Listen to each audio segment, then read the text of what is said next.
we see that? Did it work? Okay. So hello, everyone. Welcome to grades 6 to 8, where we're going to take what Dr. M shared with us and just go a bit deeper into thinking about, can machines be creative? So one of the main points that I remember, you can raise your hand if you remember this as well, is that word decision. Does anyone else remember the word decisions?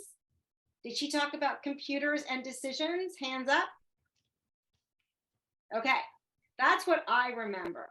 So we talked about computers doing things that humans can do and computers making intelligent decisions.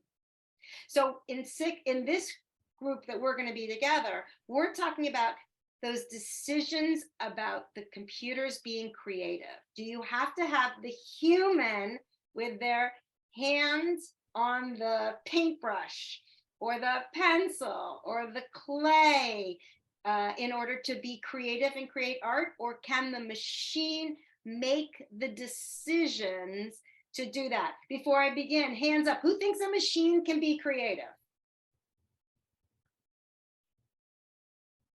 In Los Molinos, do you have chat that you're sharing with us? And Mark, can you help with the chat if you see it? Yes, I don't see anything in the chat on that question yet. Okay. So that's what we're really investigating. Can the machines be creative? And if they can, is it through AI? So I'm just going to show you can see the slideshow here. And for the teachers, Mark, can you take that and do you have to put this in the chat? Can we do it? Oh, let me get that. Okay. Let's see. Can I can't copy from your screen. Well, you can't copy. Okay, I'll do it. Yeah. So. Okay, I'm gonna copy, and then I'm putting. Los Molinos did say yes to the question, though. Excellent. Thank you. Yeah. Okay. See if that works. This is the slide. This is the slide deck I'm going off of, so you can all join me. When we get to the end of it, it's a Scratch project. Has anyone done Scratch? A show of hands, please. Anybody in any of the classrooms seen something called Scratch? No, brand new to Scratch. Los Molinos classroom, have you had any experience with Scratch? Not seeing any hands. Not seeing any hands, not seeing in the chat. Okay. Well, I'm not seeing video actually at all. Okay, so we'll move forward. We're going to end up with a Scratch project. That's what we're going to show you how to do, that you can do it later when you can get your hands on a computer, and we'll show you how to get there. In the meantime, let's start with the Dolly images. So Dolly is a new system. What's interesting about it is it's using a style of AI that has become very successful recently, which is called a generative adversarial network, or in this case, a generative adversarial model, which means, and if you've done math, you've probably heard someone say one way to solve a math problem is generate and test. And so that's exactly how this approach works. You sort of you tell it something that you want a picture of, and it tries to generate possibilities, but another part of the system tries to rule out the ones that it doesn't like. Okay, so no, that's not a good example. Maybe you draw a cat. So, for example, I think I asked the system to draw soccer players. I don't know if I can share at the same time. Would you want to explain the one on the screen? Sunset Soup? Say again? Do you want to just explain the one on the screen, which says Sunset Soup? Right. Okay. So what Dolly Mini is doing there is it's generating possible pictures from a lot of the things that it's looked at, and also a lot of words that it's looked at to understand, well, what does it mean to say sunset? What does it mean to say moon? And then randomly generating possibilities for that, but then ruling out the ones that it doesn't think are good examples, and then showing you maybe a half a dozen that it thinks are good examples. And what's interesting about it is these are all original, generated by the computer.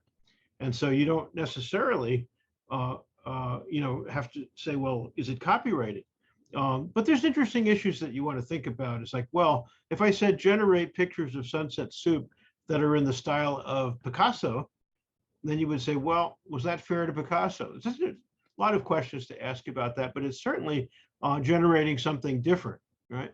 In the same way that a piano player can play something in the style of Bach that isn't anything that Bach wrote. But that's a human thing to do. But now we're starting to see computers being able to do that as well. Sometimes not perfectly, but they can do it. So it's quite fun. Fantastic. Ready for the next one? So I just want to make, I'm going to reiterate the points that Mark just made. A computer decided if these are pictures of sunset and soup. Hands up if you understand what I just said. Did humans do this and make sunset soup, or computers? Hands up if it's humans. Hands up if it's computer did this. Exactly. The computer made the decisions. And we're going to go to the next one. And so this one is elephant Wi-Fi. The computer created pictures putting the words elephant and Wi-Fi together. The computer made these decisions. And one might say, is it art? And you get to decide for yourself. If it's art, raise your hand. I think there's art. Does anybody else see art? I think the computer has creatively put together the words elephant and Wi-Fi. And Los Molinos agrees.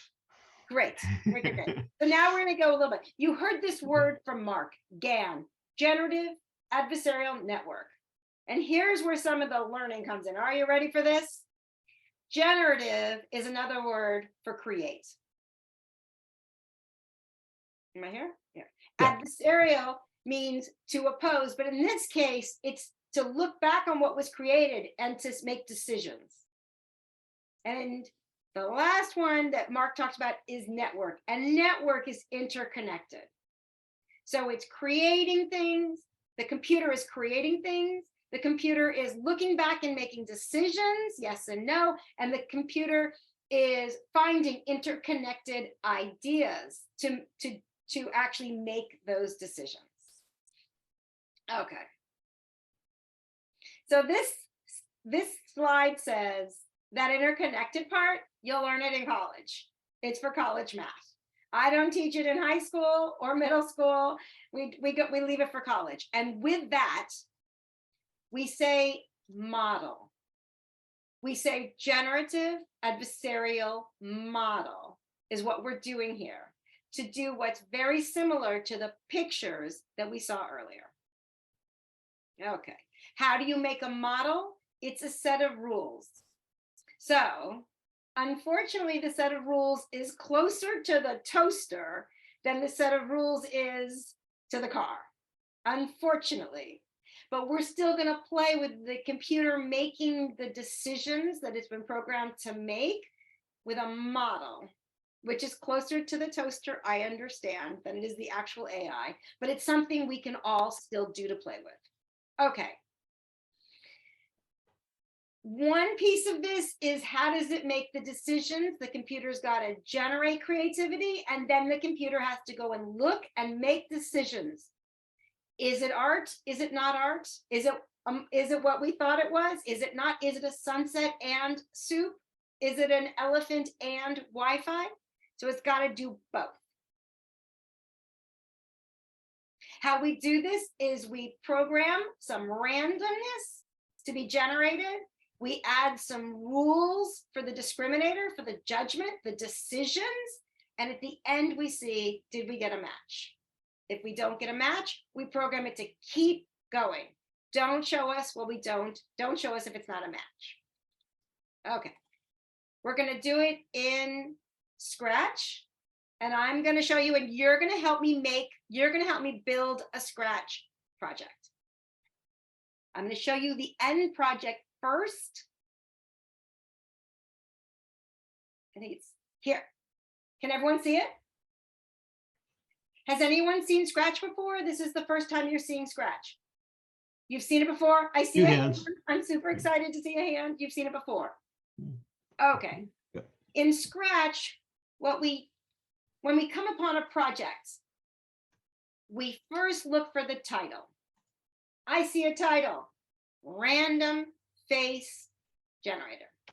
Then we look for the instructions. I found the instructions. Press the space bar to randomize the circles. If this project thinks a face has shown up, it will say hi. We're looking for the hi. What's the purpose? The purpose to explore generative adversarial models and to determine if machines can be creative or not creative. So we've got our title, our instructions, our purpose, and now we're going to press play. Are you ready? Is it a face? Hands up. What does the computer say? Is it a face? Yes, I see a hand. Ready? I'm going to do it again. Yep. Los Molinos is with you. Yeah. Wait, is this not working? There might be so much going on my computer that my computer doesn't know what to do. I think you just click on the circle again. Yeah, it's not moving. Oh. I might have it. I think it's let me get rid of other things. Well, I'm going to show you in a different way. Did we lose somebody? We lost something. So one way is in Scratch. If you've never seen Scratch, and I'm just going to give you one more example of it. And this is in P5.js. And it does the same thing. It only shows up if it thinks it's a face. May I ask a question, Debbie, Go or is it ahead. not a good time? So which part of it is doing the randomness and which part is doing the judgment? Okay, I'm going to go back to Scratch and answer that question. I just wanted to give everybody a choice to see it done in two different ways. But now I'm going to move back to Scratch. For anybody who let me go inside and I'll show you where to find the judgments. This says pick random, so it's telling it this first I to put in a random position, and it's telling it to point in a random direction. It's generating randomness. This I, it's put in a random position, pick random. Oh, it needs a space bar. Now it's generating randomness. And the head puts it all together. If it's touching two eyes, say hi. If it isn't, don't say anything. And so it turns out it needs the space bar. Does it think it's a face, everyone? Does it think it's a face? No. Does it think it's a face? Does it think it's a face? I'll go faster. What does it say? Does it think it's a face? Hands up if it thinks it's a face. Do you think it's a face? Do you think it's a face? So this is the decision making. We program the computer to make these decisions, but we don't always have to agree for these decisions. It is creative. The computer is being creative. The computer says it's not a face, but to me, it could be a very creative face. Is it a face? Is it a face? Okay. So let's go on and see if we can get a new project. Is it gonna give me? I don't want to lose this one, but I might be losing this one. Let me hold it. Control. Copy. I'm going to put it in the chat so you all have it as well. Paste. And with that, I'll go to a new project.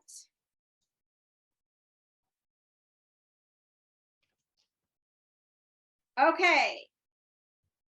We're all going to build this together in Scratch.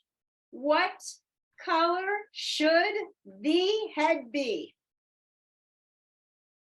Any six? Red. I got that right away. Here we go. I'm first going to make it red. Is that a good red? Is that a good red, everyone? And then, oh, I want a circle.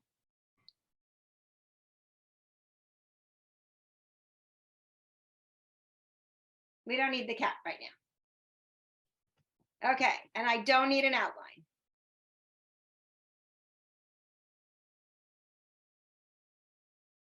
See if it gives us to us. Okay. How's that for our face? A very red face. We need an eye. What color should the eye be? Ooh, good point. Okay, I'll get that. Blue eye. Okay. Circle. I do appreciate this help very much, by the way. Is that too big? Hands down if you want it smaller, hands up if you want it bigger, and flat if you want it the same. Is that too big? Smaller. Okay. Yeah. Do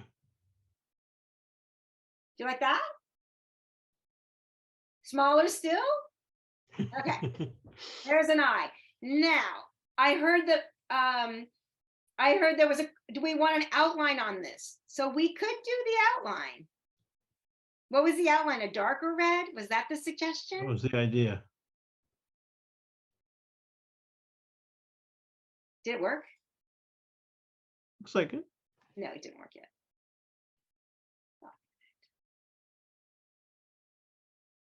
Did that work?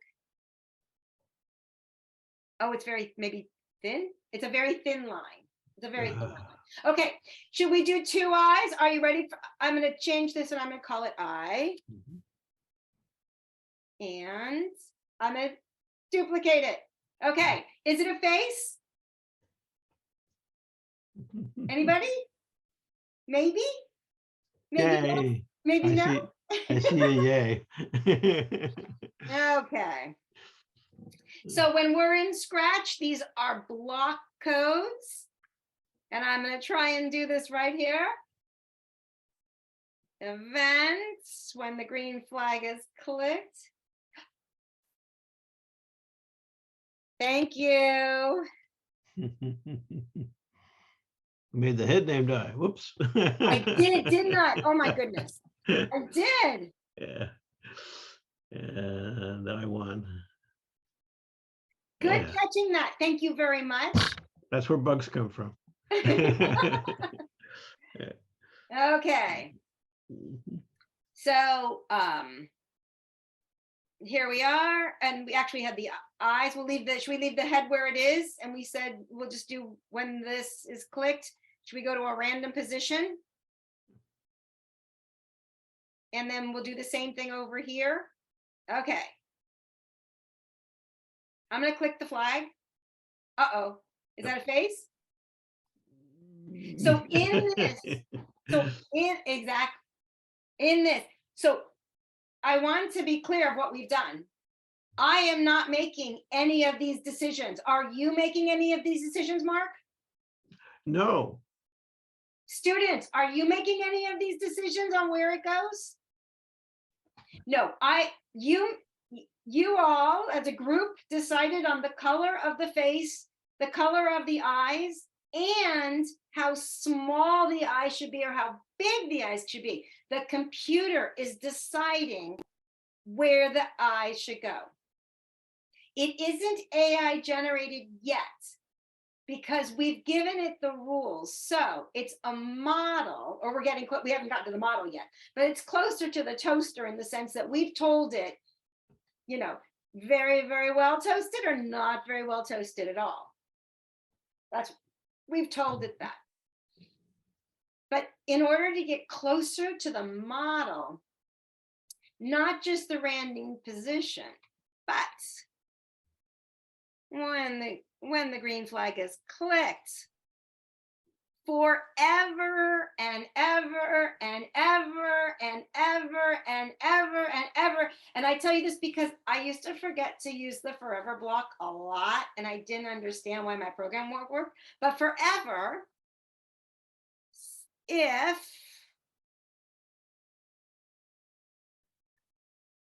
touching, oh, I need two of them. One for each eye. Should we just do one for now? I1. Be interesting. Okay, ready? Forever is touching I1. Then we'll say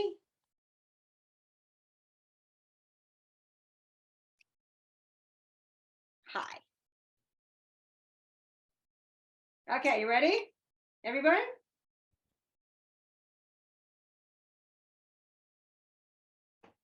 How are we doing now? Is it getting more specific on creating art? And does it think it's a face? Anyone? It is. And now maybe we don't just want, so should we keep it with one eye or should we do two eyes? Put up your hands, one eye or two eyes? Should we do both eyes or one eye? Okay, both. Here I go. Both. Touching, and then sensing, touching. Eye two. Did I make any typos? I make typos all the time. I need you to help me with typos. If touching eye two, I already made a typo. Did Mark catch that? It's yeah, I was going to wait or. until you had a chance to notice it. It's an and. Yeah. It has to be touching both, not just one. Yeah. Get rid of that block. The computer thinks it's a face. The computer decided what it will look like. The computer put the eyes in a random position. The computer made the decision it's a face or not a face. So we are dealing with the computer generated it. The computer, the adversarial network, and the computer made the decision. Is it a face or not a face that we've asked it to look for? And the computer gave us the feedback for our model. Are there any questions before I go on? Mark, do you have any questions before I go on? So when I was a kid, I was told that a computer can only do what it's programmed to do. So is that not true anymore? That's such a good question. Raise your hand or put in the chat. Do you think a computer can only do exactly what it's programmed to do, or can a computer do more?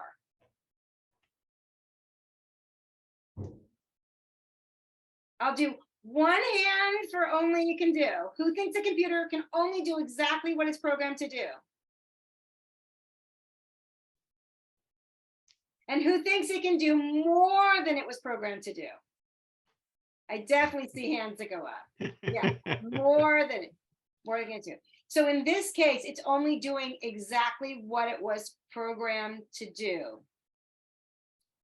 But in other cases, when you do have AI and you think about that self-driving car, in that case, the computer is taking in data, loads and loads and loads and loads of data, taking it over and over again for a long time, using very complicated math, and on its own deciding if it is art or not art, or if it should stop at a stop sign or shouldn't stop at a stop sign, or if there is a person in front of the car or not a person in front of the car. So you are not programming it for every single eventuality of what could happen with the car. It has to figure out for itself what reaction we want. Okay, I'm going to go back to our slides. I think we were here. Okay, so you saw the is it a face slides. Here is a much more specific and exact way of understanding it. Did you see where I said go to random? How about hands up if you saw where I pushed go to random. I'll do it again. Random. Go to random. Okay.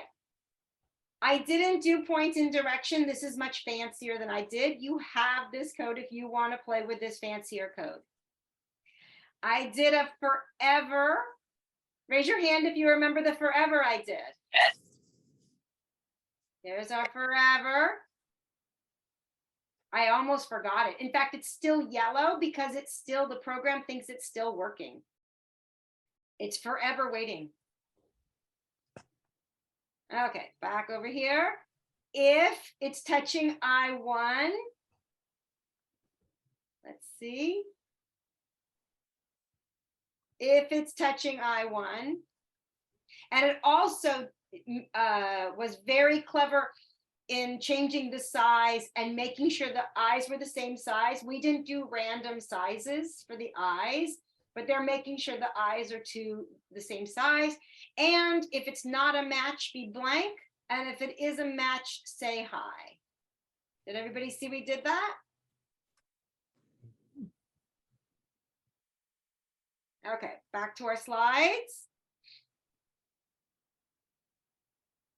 So I want to take a minute now in your classrooms with your teacher. I want you to talk to each other about, can a machine be creative, or do we need the human to program the creativity? And I'll just wait a few minutes while you do that. Class discussion.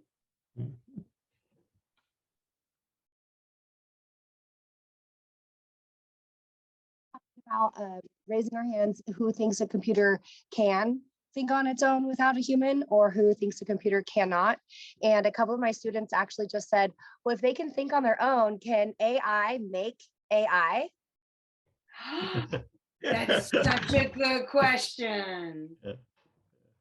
That's such a good question. Wow. First of all, I have to say, for all of you, incredible listening and thinking through the topics. Can AI generate more AI? I have an answer to that, but we might ask Dr. M what her answer is. Mark, do you have an answer on that actually before we? So I do, because I've seen simple examples of it already happening. I believe it is happening, and it leads to a bigger question, which is, should we be worried that AI might take over the world? Oh no, our middle schoolers, should we be worried about AI taking over the world? Are you worried? I am not worried. Uh-oh, I see hands. Los Molinas, are you worried as well? Yep, they're definitely worried here at CCCS. Really? Oh no. So I think Debbie's mostly right. I think what we ought to be worried about is whether AI makes bad decisions and we don't check and test them. Right. So one of the things that we talk about in decisions, do you remember making good decisions? Do you remember Dr. M started with making good decisions? And the things we worry about in AI, when they make decisions that harm us. And so we talked about all that data that went into making programs. So in my program, in my very little program that you saw, I'm actually just going to give it a small title. In my very small program, is it a face? I have to say 2 because I actually already have one, as you can see. Version 2. In my very small program, I've given it very specific directions on what a face is and what a face is not. But when you're using artificial intelligence to look at all of our faces and to make decisions based on all of our faces, one of the problems that came up early is when big tech companies were doing this, they only used certain faces. And I can tell you, really, originally, they only used men's faces. So there was a really big problem in the decisions that the computers were making. They were programmed to make decisions using the generative adversarial network with tons and tons of data. But the data that went in was only one kind of data that wasn't making decisions for all of us. It was only making decisions for some of us. And for other of us who got left out of those decisions, it became a big problem. Mm-hmm. So I think that's my bigger fear, rather than just an AI taking over the world. I'd love to hear from, and Susie's telling us, I've been a passenger in a driverless car. Oh, so much fun, and Susie is not dead. So it must have made some good decisions. I made the whole thing safely, so Yeah. it was very good. I'm alive to tell the story. But yeah, I have the cruise app on my phone, and you can do it after 10 p.m. at night in San Francisco. Wow. Did you, Oh, both middle cool. school classes, did you hear that? I did not know that in San Francisco, after 10 o'clock at night, they allow you in cars that have the capability to turn on self-driving mode so the car can make the decisions. And I have to believe there's been enough data that's been brought together and put through the computer for those decisions to recognize all human bodies. I secretly think they also have a live cam with people watching remotely, in addition Yes. to the algorithms. Right, because you notice those cameras on the top that are always going. Yeah. I agree. But Okay, here I see. I'm not afraid of the robot overlords, but I am afraid of people misusing personal data. Yep. There's the brainwash data set, which was a multicultural set of faces from a laundromat in San Francisco. And the Chinese government used it to train early on a lot of their AI machines from this random webcam laundromat footage. And it was apparently very effective, but kind of creepy if you're in there doing your laundry and you end up in some weird AI training data set, you know?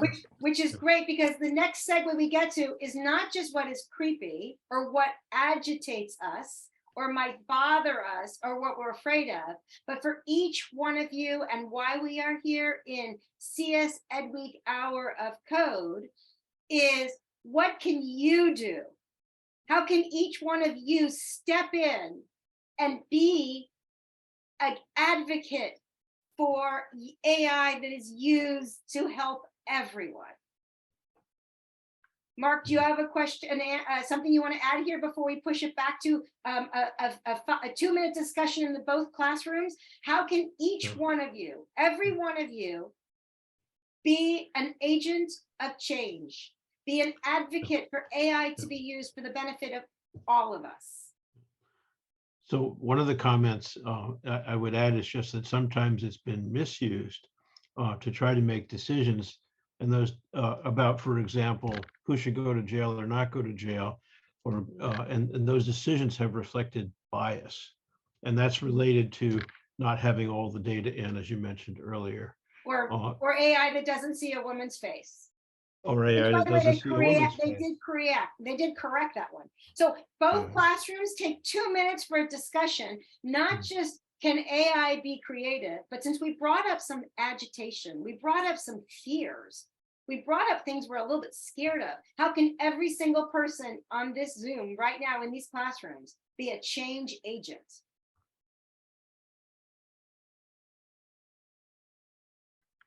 Be more inclusive in our programming, from Molly Parks Middle School.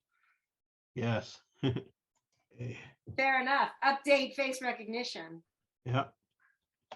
I'm going to share an idea that's actually happening right now. But I love that idea. Did everyone see Mark's idea? That all AI developers have to follow a code of ethics, like doctors do. It's a great idea. I'll keep playing with Scratch. Look at my faces. Here's another one I made. Is it a face? This time I gave it a smile. I added on to it. That'd be a great activity for following up, is to say, what if, does it have to have a mouth? Yeah. Yeah. And it doesn't have to be a happy face. Yeah. Then can we decide which is happy and which is sad? Yes, we could actually. That's another way we could program it to decide happy or sad. I still haven't found a face yet. I missed it. Go ahead.